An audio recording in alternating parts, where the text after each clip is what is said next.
तत्काल टिकट फगुओ बयाहिल निकट हो लेला तत्काल टिकट फगुओ बयाहिल निकट जियर के पीरा बुझा राजा जी हरदम जे रहबा बंगलो न होई बुलार कोर राजा जी हरदम जे रहबा बंगलो ना होई बुलार कोर राजा जी।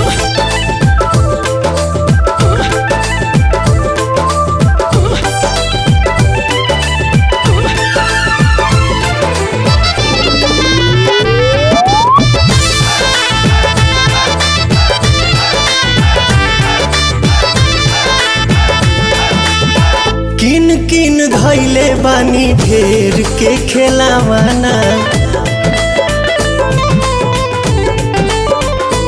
ए हो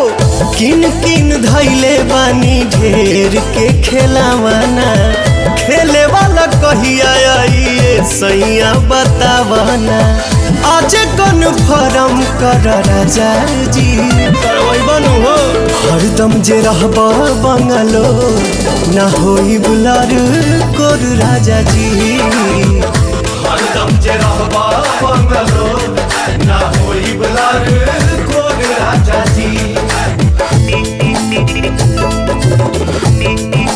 होली हा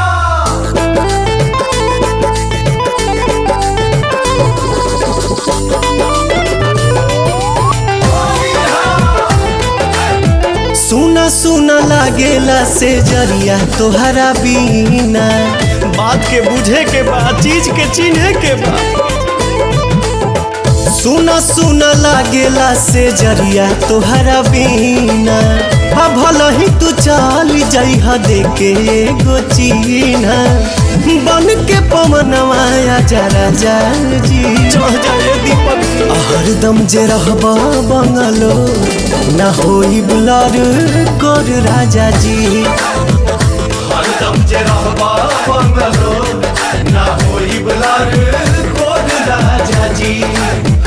आई तबे नु टेरी कटन खाई रसगुल्ला पेन हब।